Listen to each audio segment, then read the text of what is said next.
Ladies and gentlemen, welcome to Under the Radar, a place where we discuss your favorite basketball players and hoopers inside and outside the NBA. Today's story is about the prodigy from the G League Ignite program, Scoot Henderson, the man who is known to be the youngest player in NBA G League Ignite program history and one of the youngest professional ballers in the history of basketball. And let's get on to the video. Sterling Scoot Henderson was born on February 3, 2004 in Marietta, Georgia, to parents Chris and Crystal Henderson. Scoot also has 6 tight-knit older siblings, and 5 of them play basketball in college.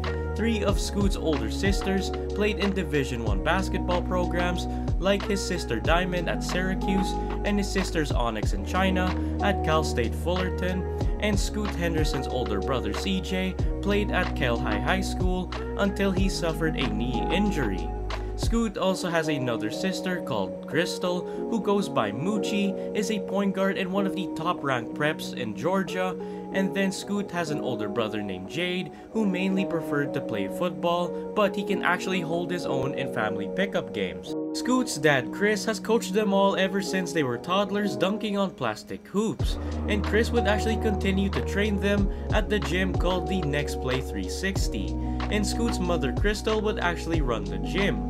And all of the Hendersons can be found playing there nearly every single day, and Scoot would sometimes play there until 2 AM before he actually goes home. So you can really tell for this family, basketball is life.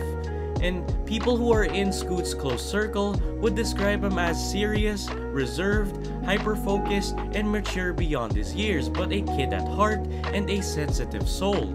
And when his sisters went away to college, Scoot would actually call them almost daily to check in on them. And Scoot is apparently also the Henderson that is most likely to scream through a horror movie.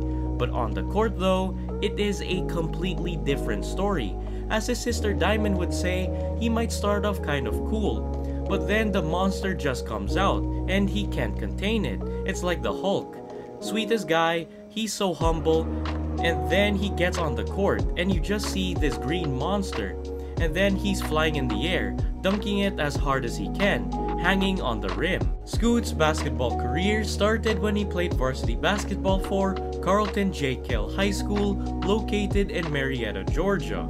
As a sophomore, Scoot was named the Class 5A Player of the Year after leading his team to the state semifinals, and Scoot would score then a career high of 49 points against Miller Grove High School.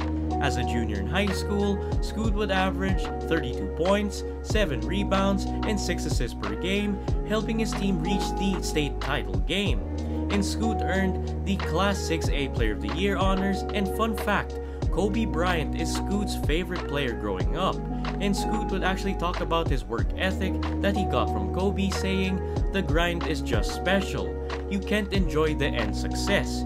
You got to enjoy the grind so you can get to that success." Big facts, my boy. I totally agree with you on that, Scoot. Scoot was considered as a 5-star recruit according to all recruiting websites like ESPN, 24/7 Sports, and Rivals.com. And Scoot was also widely known as one of the highest ranked point guards in the class of 2022, getting offers from Alabama, Auburn, Florida, Florida State, Georgia, Georgia Tech, Mississippi, Tennessee, Texas Tech, Wake Forest, Xavier, and Kansas. But Scoot would shock the basketball world as he would turn pro and sign with the NBA G League Ignite program after he reclassified himself to the class of 2021 on May 21, 2021. The move to the G League was actually bound to happen because Scoot got the attention of the NBA G League Commissioner Sharif Abdur-Rahim, as Commissioner Sharif would say that Henderson had been within the G League's overall ecosystem for a while through his participation with USA Basketball in elite camps, and the conversations began after Scoot reclassified. The G League Commissioner would also say, "We want to be an option," adding, in his case, evaluating him from a maturity standpoint, overall structure and support standpoint, and just his talent. "We positioned him as good as anyone in the class ahead or a year ahead of him, so it fit." The Henderson family debated which if any of the family members will travel with Scoot to California, and this is what Scoot would say about joining the Ignite program. Honestly, it hasn't hit me just yet, but I feel like once I get my bags packed and start going on a plane to go over there, it'll hit me soon. After arriving in California, Scoot gave a great first impression towards his teammates and most especially to Coach Jason Hart. Coach Hart would say this about Scoot's work ethic, saying, "When he trains, you don't know he's 17. It's almost like on some Kobe mindset, focused, driven." Jaylen Brown would say this after scrimmaging against Scoot. Jaylen would say, "No back down, no quit, relentlessness," which I love.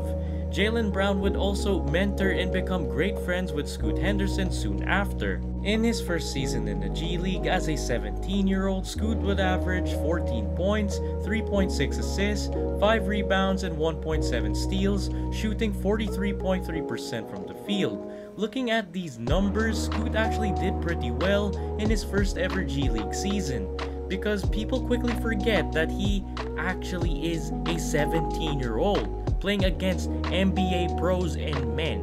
And this lone season with Ignite really showed that Scoot is just going to get better from here. And I would say that Scoot fits in today's NBA very well, because he gives me a two-way Russell Westbrook with a jump shot vibes. And I'm not saying that he's better than Westbrook in any way, but I'm simply pointing out their similarities in their respective playstyles. But the glaring difference is that Scoot is a better shooter overall than Westbrook.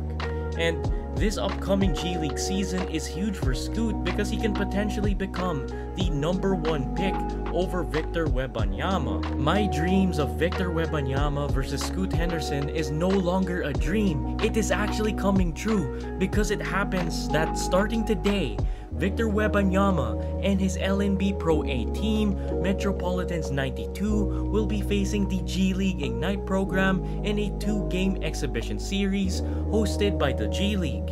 And Scoot and Victor, a while ago, placed on an absolute show that literally made me fall off my seat because it was so freaking cool to watch, as Scoot would score 29 points, 9 assists, and 5 rebounds, and Victor would score 37 points, 4 rebounds, and 5 blocks, as Ignite took the win. And this battle of the potential #1 pick versus the potential #2 pick in the 2022 NBA draft is a personal battle between both of these men, and I'm really excited to see who wins the exhibition series today. Will Ignite sweep and completely destroy Metropolitans 92, or will Victor and Metropolitans 92 tie the series 1-1? But I honestly predict that Ignite will win in a close match, unless Victor goes off for 50 or more points. So Scoot, good luck to you and Victor and the rest of the exhibition games. I've been loving it so far, and it's only been 1 game, and I honestly hope you both do extremely well in your respective seasons, so that on draft night in 2023 will be exciting and spicy. So I hope you ladies and gentlemen enjoyed today's video about Scoot Henderson, and make sure to hit the like button and make it turn blue to show me that you enjoyed today's video, and hit that amazing red subscribe button to join this amazing, growing basketball family, as there are new basketball videos that are out every single Friday, and I do not want y'all to miss it, so click the bell. God bless, stay safe, and enjoy your weekend with your family while watching basketball wherever you are, and I shall see you all next week. Take it easy, goodbye.